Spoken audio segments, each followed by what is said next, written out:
제가 이제 어제 저녁 오늘 아침부터 이렇게 신문 보면서 깜짝 놀랐던 게 이제 김용현 전 장관 지금 구속 상태인데 변호사를 통해서 이제 입장문을 내놨잖아요. 이렇게 주장을 했어요.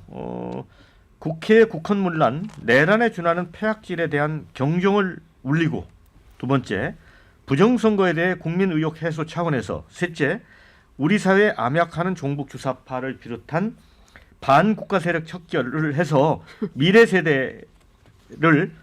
세대에게 제대로 된 나라를 물려주려는 대통령님의 소중한 뜻, 이게 구국의 일념이었다.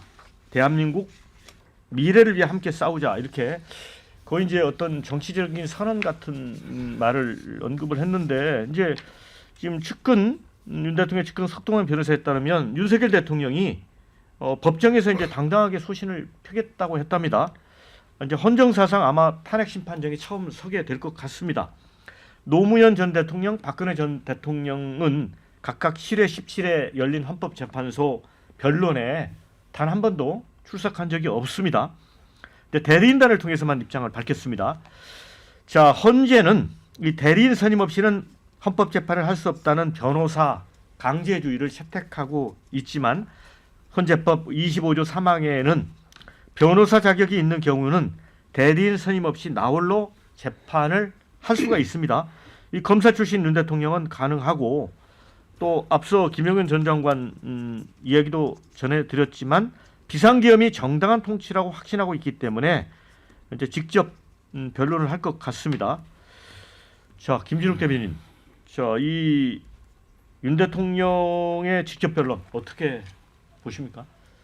글쎄 뭐 역대 이런 이례 그 사례가 없었기 때문에 굉장히 이례적이다 이런 말씀 드리는데, 뭐 본인이 직접 본인을 변론하시는다고 하니까 뭐 그걸 뭐라고 하겠습니까만, 저는 굉장히 그 헛수고를 하시는 게 아닐까. 오히려 지난번 몇 번의 담화와 같은 그 사실상 변론 요지서를 이미 지난번에 읽으셨잖아요.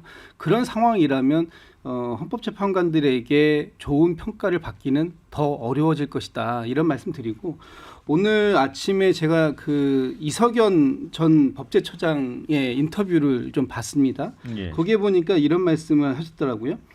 헌법재판관 전원일치로 윤석열 대통령의 파면 결정이 네. 2달 안에 날 것 같다, 네. 이렇게 전망을 하셨어요. 그 이유가 뭐냐 하면, 이번 탄핵 사유가 지난번에 2016년도, 17년도에 있었던 박근혜 전 대통령에 비해서 사유의 중대성, 명백성에 있어서 중압감이 더 크다.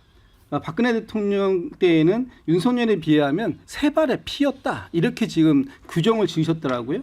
그러면서 이 탄핵이 국민의 신임에 대한 배신 행위에 대한 것이기 때문에 정치적 책임을 물을 수밖에 없고, 지금 뭐 민형사상의 문제 있지 않습니까? 뇌란죄가 되니 안 되니, 이런 부분들에서는 무관하다. 그리고 이 뇌란죄가 되느냐 안 되느냐는 탄핵 심판 절차와 아주 무관하기 때문에 오로지 이번 비상계엄이 위헌적이었느냐 위법적이었느냐 하는 것만 따져보면 되는 것이고, 이건 아주 명확하게 간단하게 평가가 된다. 그리고 뭐 이게 헌법재판관들의 다른 이견이 나올 만한 사항도 아니다 라고 봐서, 아까 뭐 신조 대변인께서도 전원일치의 판단이 나올 거라고 그 얘기를 하시는데, 저도 그렇습니다. 이거는 뭐 9대0이 될지 뭐 지금 어떻게 뭐 될지 모르겠습니다만, 현재 6분의 결정을 한다고 손치더라도 저는 다른 이견은 있을 수 없는 상황이다라고 보고 있습니다. 예. 지금 우리 이석기 내란 사건 있잖아요. 예. 그거 보면 이게 내란 선동죄는 유죄가 됐어요. 예. 그런데 내란 예비 업무는 무죄가 됐어요. 그렇죠. 예. 왜 그러냐? 말만 보면 이게 내란 선동이라는 거는 막 어디 청와대 석격에 국회를 막 불질러, 예. 뭐 이게 선동은 무시무시하죠. 예. 근데 선동인데도 예비 업무는 무죄가 났어요. 그럼 왜 그러냐면 이게 내란하는 게 주관적 욕구는 목적도 필요하지만 또 객관적으로 이게 그 구체적으로 실행 가능 위험성, 이게 없다는 거예요. 이석기 그 정도 조직력 가지고는 이게 국가를 뒤집을 만큼 이런 이제 판례인데, 제 말은 이게 그 지금 두 가지를 마비시켰다는 거죠. 선관위하고 국회예요. 내란이라 주장하는 게. 예. 근데 선관위는요, 서버를 이게 뭐 복사를 해가지고 검증을 하려는 거고요. 예.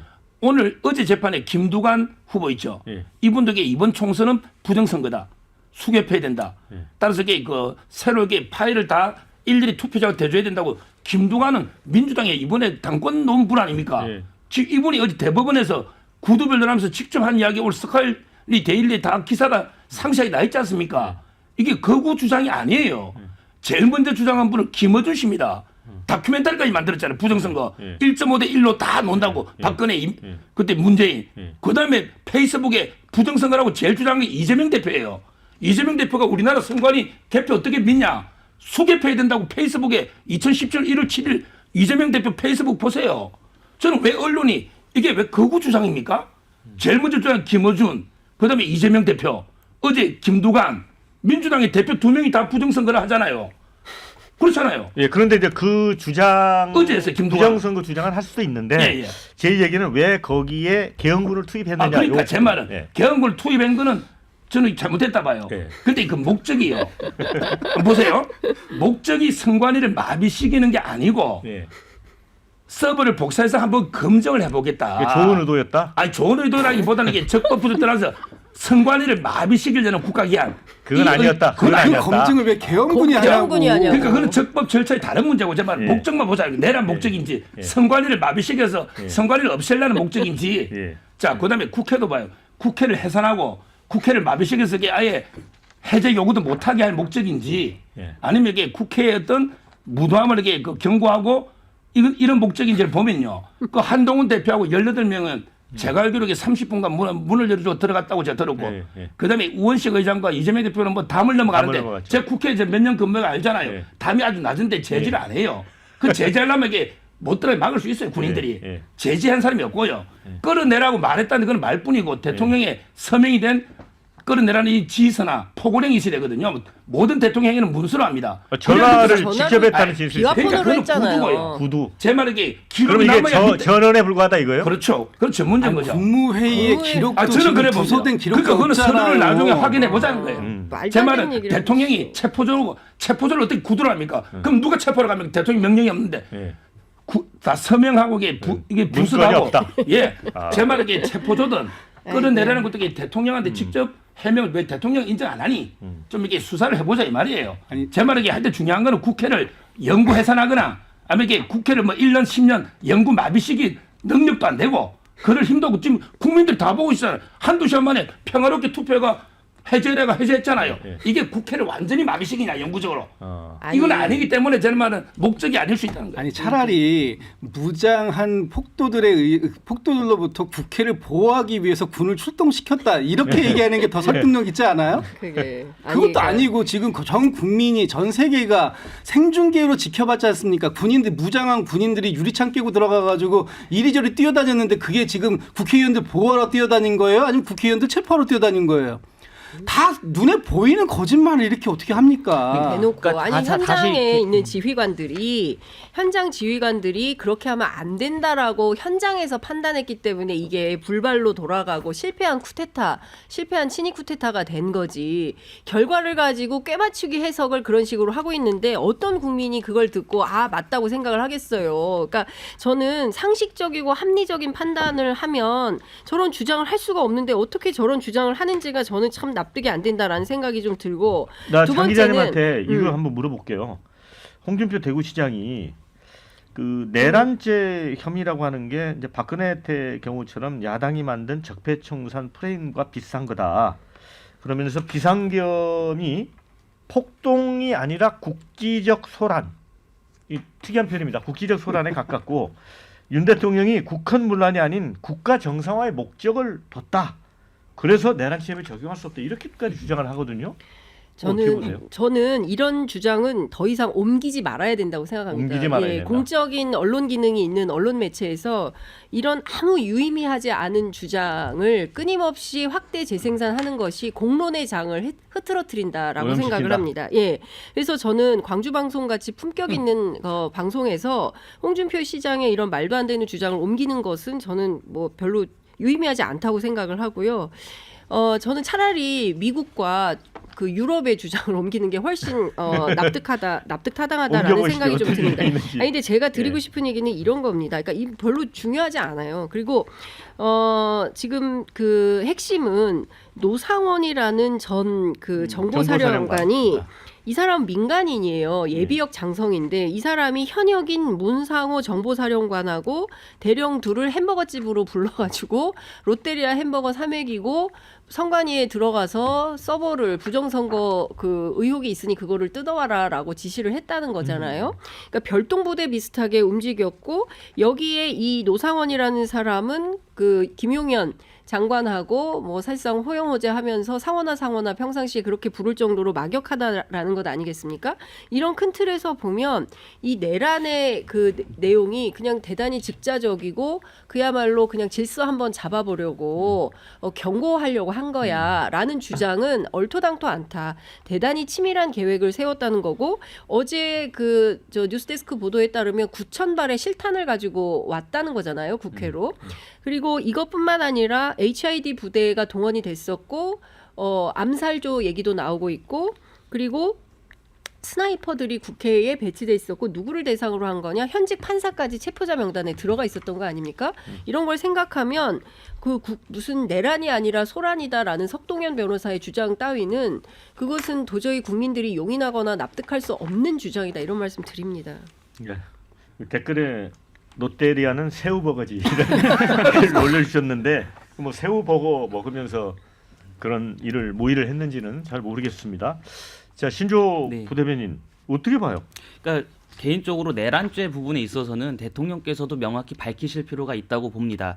지금 뭐 방첩사령관이나 뭐 특수전 사령관 그리고 경찰청장 등이 얘기하는 거는 대통령으로부터 그런 지시를 받았다. 그러니까 진술이 일관됩니다. 반면에 대통령께서 지난주에 하셨던 대국민 담화에는 좀 이렇게 뭐라 그래야 되죠? 이렇게 뭉땅그려서 말씀을 하셨어요. 세세한 말씀을 안 하셨기 때문에 저는 이 부분은 대통령께서 아마 앞으로 법적인 절차에 있어서 왜 내란죄가 적용이 안 되는지를 명명백백히 밝히실 필요가 있다고 보고요. 개인 부정선거 관련해서는 만약에 그 중앙선관위 서버를 갔다 거길 가서 부정선거의 그 증거를 밝혀내겠다는 거면 헛짓거리 한 겁니다. 제가 알아보니까 부정선거라는 건 뭐냐면 투표지에 위조가 있어야 되는 거잖아요. 투표지는 각 개별 선관위 있다고 합니다. 그러니까 영등포 구청장 선거거나 영등포 구에 있는 국회의원 선거의 투표용지는 중앙선관위 있지가 않고 영등포구 선거관리위원회에 있는 겁니다. 진짜 부정선거가 있었다라고 했고 그것을 밝혀내려고 했으면 각 지역 선관위를 다 뒤졌어야죠. 중앙선관위를 갈 게 아닙니다. 그리고 이 부정선거를 믿는 분들, 저는 이분들이 참 그 인식이 어떻게 된 건지 모르겠는데 참 그 비정상적인 사고를 하시는 거예요. 개표 현장에 한 번이라도 가봤으면 부정선거 주장 못합니다. 개표 현장 가면요, 각 후보 진영에서 나온 투표 참관인들이 조금이라도 그 잘못 지켰거나 그런 게 보이면 득달같이 달려들어서 엄청나게 뭐라고 합니다. 이번 총선에서는 수개표도 했잖아요. 수개표도 동시에. 했고, 예. 수개표가 맞아. 기본이에요. 저희 그렇죠. 정당에서도 나가니까 뭐 대통령 선거 같은 경우에는 호남 지역의 개표 현장에 저희 당 차원에서도 가는데 호남에서 뭐 저희가 얼마나 득표하겠습니까? 그럼에도 불구하고 그냥 조금이라도 문제가 있을 것 같으면 엄청나게 달려들어서 뭐라고 해요. 그러한 상황인데 부정선거를 믿는다? 저는 그거는 기본적인 시민의 자질이 안 됐다고 봅니다. 근데 이게 지금 보면 취재해 보면 대서사가 이제 나오기 시작할 건데 지금 말씀하신 대로 그 계엄군이 서버를 왜 뜯어가려고 했냐, 그리고 관계도 없는 선관위원들을 왜 체포하려고 했었냐, 그리고 당시에 선관위에 있던 야근 당직자들의 휴대폰을 뺏어서 왜 그 동태를 파악하려고 했었냐, 이것은 또 다른 형태의 계획이 있었던 거다. 그러니까 저는 그것은 아마 특검을 통해서 수사를 통해서 확인이 될 텐데 현재는 취재 단계이기 때문에 제가 다 말씀을 못 드리지만 그 대서사가 이제는 나올 거다. 근데 그 출발이 뭐냐면 피의자 윤석열에 대한 기본적인 구속 수사가 수반이 돼야 되는 거예요. 네. 그리고 난 다음에 이 전선이 무너지면 그 다음부터는 아주 폭포수처럼 팩트들이 쏟아져 나올 것이다. 그런데 그게 안 될 거라고 믿고 있는 거죠. 그리고 첫 번째 3월 15일, 두 번째 4월 18일. 첫 번째 3월 15일은 이재명 대표 재판, 그리고 4월 18일에는 문재인 전 대통령이 임명한 2명의 헌법재판관이 임기를 다 하고 난 다음에 새로 두 사람을 뭐 권한대행의 형태로 밀어 넣었을 때 그때부터는 반전이 가능하다라고 믿고 있는 거예요. 자기들만의 월드에서. 그런데 상식을 가진 헌법재판소의 연구관들이나 재판관들 저희들이 취재를 해보면 그 불과 아까 이제 이석연 변호사도 얘기했던 것처럼 한 달 안에 너무나 간단하기 때문에 이것은 내란만 간단하게 보는 거기 때문에 박근혜 때보다 훨씬 간단하다. 간단하다, 복잡하지 않다 이런 얘기를 합니다. 네, 그런데 네. 끊임없이 그런 주장을 하면서 교란시키려는 행위를 하는 그 자체가 문제다 이렇게 생각합니다. 내란 세력을 그럼 옹호해서 이 나라를 어디로 끌고 가겠다는 겁니까? 예? 그러면 평화롭게 자유롭게 모든 사람들이 인권을 존중받으면서 사는 그런 평화로운 대한민국을 모두가 꿈꾸는데 그걸 하지 말자는 거잖아요. 예? 그 지금 저는 정상적인 보수주의자라면 지금은 국민과 국가와 국익을 대변해야지 윤석열 일당을 대변해서는 안 된다. 그건 참보수가 아니라 가짜 보수다 이런 말씀 드립니다. 네.